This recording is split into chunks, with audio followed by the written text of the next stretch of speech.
وأنتم تعرفون أن الفتن أخاذة، وأن الفتن جذابة، وأن الفتن مزهرة، وأن الفتن جميلة.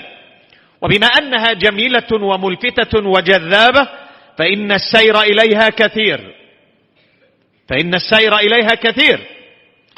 والآخرة كما قال صلى الله عليه وآله وسلم حفت النار بالشهوات، والنار ما دام وهي محفوفة بالشهوات فالنفس البشرية تميل إلى الشهوات، وحفت النار بالمكاره، والنفس البشرية ترفض المكاره لأنها تخلد إلى الراحة وتحب السعة وتحب الفرح فيذهب الإنسان بنفسه الأمارة بالسوء إلى ما فيه حتفه، وإلى ما فيه نهايته، وإلى ما فيه غبنه والعياذ بالله، ويترك ما فيه سعادته في الدنيا والآخرة.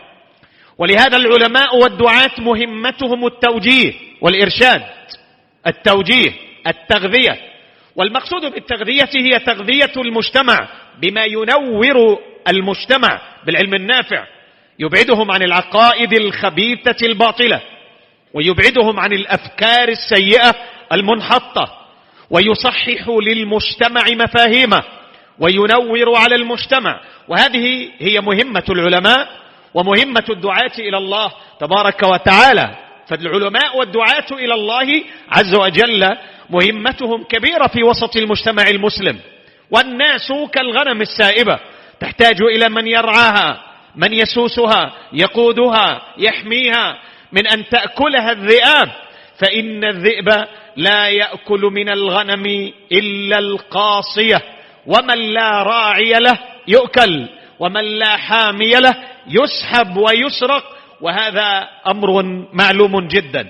وما دام الجيل والأمة والمجتمع المسلم بجميع فصائله، بمشائخه وأعيانه وعقاله وأغنيائه وفقرائه وذكوره وإناثه وأقويائه وضعافه محوطون بأهل العلم وبأهل الخير وبأهل النصح، فالمجتمع لا يزال بخير.